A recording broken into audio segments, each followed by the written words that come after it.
Hello everyone, welcome to Ashish coaching classes.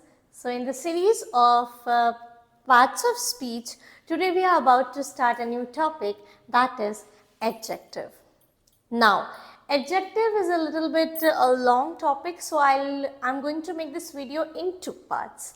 Okay, so this is the very first part where we will understand about adjectives and its kinds and the degrees. Okay, so do not skip it, do watch the video. So today's topic is adjective. What do you mean by an adjective? In Hindi we call it विशेषण, जो विशेषता बताते हैं किसी भी चीज़ के बारे में, किसी नाउन या प्रोनाउन के बारे में.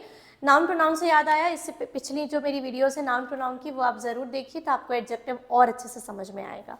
Okay, now describes a noun और प्रोनाउन, किसी भी नाउन या प्रोनाउन की कोई भी विशेषता बताएगा. टाइप हो सकता है, टाइप बता सकता है, क्वालिटी, नंबर या amount.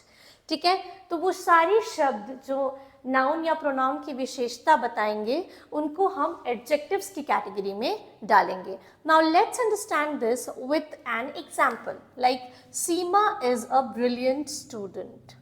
Now Seema, what is Seema? Obviously a noun, एक ब्रिलियंट स्टूडेंट है. कैसी स्टूडेंट है? ब्रिलियंट स्टूडेंट है. कैसी? ब्रिलियंट. ओके, तो ये है आपका एडजेक्टिव. ठीक है, उसी प्रकार से दे, यहाँ पे क्या है? प्रोनाउन है, और दे आर काइंड, वे बहुत दयालु है. ठीक है, सो दिस इज एडजेक्टिव है. काइंड, वे बहुत दयालु है, उनकी विशेषता, उनकी क्वालिटी को बता रहा है. ठीक है, तो हम अगर ओवरऑल देखें तो एडजेक्टिव्स यही है. अब हम एक एक करके इसके टाइप्स को समझेंगे. ठीक है, और मैं बहुत सिंपल तरीके से समझाने वाली हूँ, so keep watching the video. पहला है एडजेक्टिव्स ऑफ क्वालिटी. यहाँ पे मैंने टाइप्स लिख रखे हैं. ठीक है, और यहाँ बगल में मैं उनको एक्सप्लेन करूँगी. ठीक है, तो सबसे पहले हम देखते हैं एडजेक्टिव्स ऑफ क्वालिटी, जो आपको किसी भी चीज़ की क्वालिटी के बारे में, ठीक है, कंडीशन या नेचर के बारे में दिखाते हैं कि वो चीज़ कैसी है, वो नाउन या वो प्रोनाउन जो है वो कैसा है. जैसे दिस डिश इज स्वीट. ये जो डिश है वो स्वीट है, मीठी है. तो यहाँ पे हमारा एडजेक्टिव क्या हुआ? स्वीट. ठीक है, he is an honest man. He is an honest man. वो कैसा इंसान है? ऑनेस्ट इंसान है. तो दिख रहा होगा कि ये जो शब्द है वो किसी भी चीज़ की क्वालिटी बता रहा है या उसका टाइप बता रहा है कि वो कैसा टाइप है. मीठा है, कड़वा है, सो इट्स स्वीट. और यहाँ पे उसकी क्वालिटी बताई जा रही है. ठीक है, एडजेक्टिव्स ऑफ क्वालिटी को समझना बहुत आसान होता है, क्योंकि हम इसे हमेशा यूज़ करते हैं अपनी डेली लाइफ में किसी का बखान करने के लिए. ठीक है, now coming to the next topic, that is adjectives of quantity. Adjectives of quantity का काम क्या होता है? जैसे कि आपको टर्म से समझ में आ रहा होगा कि ये क्वांटिटी बताते हैं, किसी भी चीज़ की मात्रा कितनी है वो बताते हैं. जैसे little, some or enough. Little, some, enough and much, all. ठीक है, etc. तो ये आपको ऐसे शब्द दिख रहे हैं जो किसी भी चीज़ की क्वांटिटी बताएंगे. जैसे there is much water in the tank. In the tank. Tank में अभी काफ़ी पानी है. मच वाटर, ये क्वांटिटी बता रहे हैं, मतलब काफ़ी पानी है. ठीक है, there is a little sugar left in the jar. Left in the jar. Jar में बहुत ही कम चीनी बची हुई है. कितनी बची हुई है? कम बची हुई है. ठीक है, so that is little here. ठीक है, सो एडजेक्टिव्स ऑफ क्वांटिटी हमको क्वांटिटी या डिग्री को, कोई भी चीज़ कितनी है वो दिखाती है. ये बताता है कैसी है और ये बताता है कितनी है. Okay, now coming to the next topic, that is adjectives of number. Adjectives of number. ठीक है, तो ये आपको टर्म से ही समझ में आ रहा होगा कि नंबर मतलब एग्जैक्ट नंबर बताएगा या कुछ इंडेफिनिट टर्म बताएगा, अनस्पेसिफिक बताएगा। चलिए समझते हैं। पहले तो दो प्रकार के एडजेक्टिव्स ऑफ नंबर होते हैं। पहला होता है डेफिनिट। ठीक है, अब डेफिनेट में दो चीजें आती हैं, या तो वो होती हैं कार्डिनल्स या तो वो होती हैं ऑर्डिनल्स। ठीक है, ये दो चीजें आपकी आएंगी डेफिनेट में। ठीक है, चलिए ध्यान देंगे। कार्डिनल्स मतलब ये नंबर होता है 1 2 3 4 5 लाइकवाइज। और ऑर्डिनल्स क्या होते हैं? First, second, third, fourth etcetera. ठीक है, इसका मैं एक एग्जाम्पल अभी आप लोगों को दूंगी तो आप लोगों को ये दोनों चीजें और अच्छे से क्लियर हो जाएंगी। जैसे the 2 books in the library are torn। Library में जो 2 बुक्स हैं वो फटी हुई हैं, torn, फटी हुई हैं। Coming to the ordinals, he stood first in the class, first in the class, वह क्लास में फर्स्ट आया। ठीक है, वह क्लास में फर्स्ट आया, तो यहाँ पे फर्स्ट जो है वो क्या है? Ordinal number. ठीक है, अब हम समझेंगे, ये तो हो गया डेफिनेट। डेफिनेट क्यों? क्योंकि ये एग्जैक्ट नंबर बता रहा है। ठीक है, अगला हम देखेंगे इनडेफिनेट। इनडेफिनेट मतलब ये कोई स्पेसिफिक नंबर नहीं बताएगा। ठीक है, यहाँ पे भी देखिए मैंने लिखा भी है, नॉन स्पेसिफिक सेंस में इसे हम यूज करते हैं इनडेफिनेट एडजेक्टिव को। इनडेफिनेट जैसे क्या पर्टिकुलर किसी को बोलेगा? नहीं। ठीक है, देखेंगे जैसे मोस्ट, सेवरल एंड वेरियस।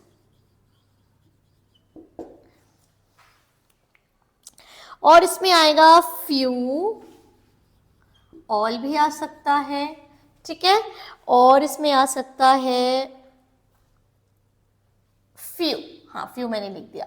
ठीक है, तो ये है इनडेफिनिट। क्या मोस्ट में आपको पता है कितने लोग हैं? 4 5 6 10 नहीं मालूम है। ठीक है, इसलिए हम इसको इनडेफिनिट कहते हैं क्योंकि ये कोई स्पेसिफिक नंबर नहीं बताता है। ध्यान से सुनिएगा, ये कोई स्पेसिफिक नंबर नहीं बताता है। जैसे most of the kids are absent today. आज बहुत सारे बच्चे क्या है? एब्सेंट हो गए हैं। ठीक है, उसी प्रकार से several, there are several forms of dance. Dance के तो कई फॉर्म्स हैं। कितने हैं? कई फॉर्म्स हैं, वो काउंटेबल ही नहीं है। यहाँ पे मैं सेवरल के थ्रू ये बताना चाह रही हूँ। ठीक है, सो आई होप आपको ये क्लियर हुआ होगा डेफिनेट एंड इनडेफिनेट। ये कॉपी या बुक में देखने से बड़ा लंबा लगता है तो बच्चे थोड़ा डर जाते हैं कि अरे भाई ये तो इसमें इतने सारे टाइप से नहीं पढ़ेंगे, बट ट्रस्ट मी ये बहुत सिंपल है। ठीक है, नाउ कमिंग टू डेमोन्स्ट्रेटिव। अगर आपने पढ़ा होगा मेरी प्रोनाउन और नाउन वाली वीडियो से तो आप डेमोन्स्ट्रेटिव का मतलब जानते होंगे, लेकिन फिर भी मैं दोबारा बता देती हूँ। Point out nouns and pronouns. ये जो होते हैं ये पॉइंट आउट करते हैं नाउन्स या प्रोनाउंस को। पॉइंट आउट करना मतलब टू शो। डेमोन्स्ट्रेट का मतलब ही होता है टू शो। इसमें आपको 4 चीजें पढ़नी है, this, that, these and those। ठीक है, अब दिस दैट सिंगुलर के लिए यूज होता है और दीज दोस प्लूरल के लिए यूज होता है। ठीक है, पास में है एक चीज है तो दिस, दूर में है एक ही चीज है तो दैट। जैसे this marker, okay, that chair, singular है, मैं दैट चेयर्स नहीं कह सकती। ठीक है, अब यहाँ पर देखिएगा अगर पास में है बहुत सारी चीजें हैं तो वी यूज दीज, और दूर में है बहुत सारी चीजें हैं तो वी यूज दोज। जैसे these books sorry those chairs. तो ये दोनों टर्म्स हम प्लूरल के लिए यूज करते हैं और ये दोनों टर्म हम सिंगुलर के लिए यूज करते हैं, ठीक है। कुछ एग्जाम्पल देखते हैं, ठीक है। That house is very expensive. कौन सा हाउस? दैट हाउस, ठीक है, इज वेरी एक्सपेंसिव। जैसे these chairs are worn out, ये चेयर्स पुराने हो गए हैं। कौन से चेयर्स? ये chairs. So this is how you can use demonstrative adjectives.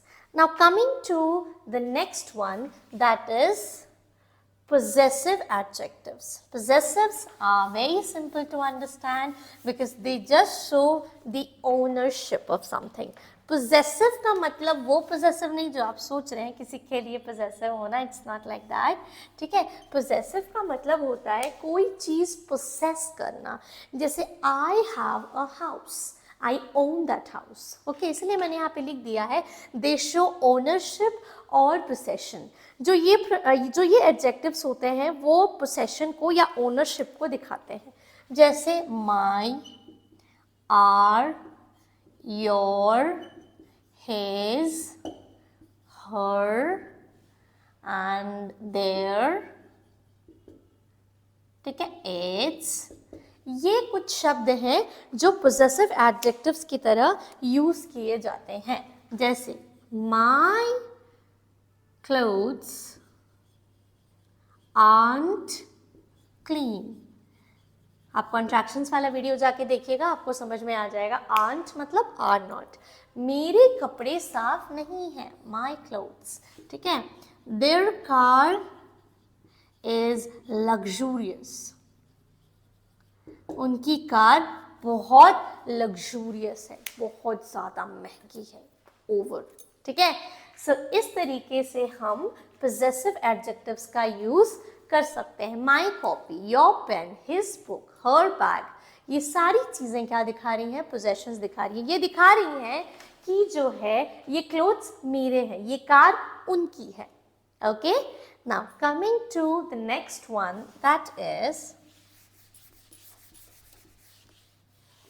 that is interrogative adjectives. Very simple to understand.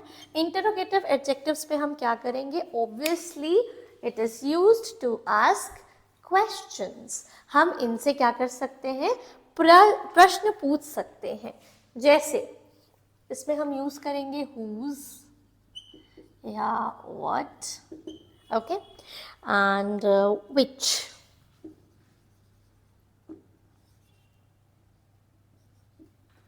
Which bike is yours? ठीक है, अब ये सेंटेंस थोड़ा अटपटा लग रहा होगा, लेकिन आप मान लीजिए किसी को दिखाते हुए पूछ रहे हैं there are many bikes and you are asking which bike is yours among them, उसमें से कौन सी बाइक तुम्हारी है, ठीक है। सो you can say oh that black one और द रेड वन और the yellow one, any one, okay. So which, कौन सी, ये भी दिखा रहा है इंट्रोगेटिव एडजेक्टिव को। जैसे whose bag is lying on the floor, lying on the floor, whose मतलब किसकी, किसकी बैग यहाँ फ्लोर पे पड़ी हुई है, whose bag is lying on the floor, ठीक है। So like that you can use interrogative adjectives. Now coming to the next part and the last one, that is proper adjective. Proper adjective बहुत आसान है समझना। याद कीजिए हम लोग समझे थे प्रॉपर नाउन्स को। If you haven't watch the video, do watch it now, ठीक है। It's on our channel only. Coming to proper adjectives, ठीक है। यहाँ पे मैंने साफ साफ लिखा है कि इनको हम प्रॉपर नाउन से ही डिराइव करते हैं। Now let me give you an easy example. India, what is India? A proper noun, okay. And Indian यानी इंडिया का रहने वाला, ये दिखा रहा है साफ साफ कि मैं प्रॉपर इंडिया को बिलोंग करती हूँ। So this is proper adjective, okay. उसी तरीके से स्पेनिश, जर्मन, जापानीज, ठीक है। An American has come in our neighborhood, हमारे पड़ोस में एक अमेरिकन आया हुआ है। दिखा रहा है कैसा, अमेरिकन आया हुआ है एक, ठीक है, तो वो डायरेक्टली दिखा रहा है प्रॉपर एडजेक्टिव की तरफ। ठीक है, सो आई गेस मैंने सभी टाइप्स आप लोग को जिस तरीके से समझाए हैं आपको प्रॉपर एकदम समझ में आया होगा। In case if you are having any doubts then you can ask. जो मैंने समझाया है आई गेस आपको वो बहुत अच्छे से समझ में आया होगा।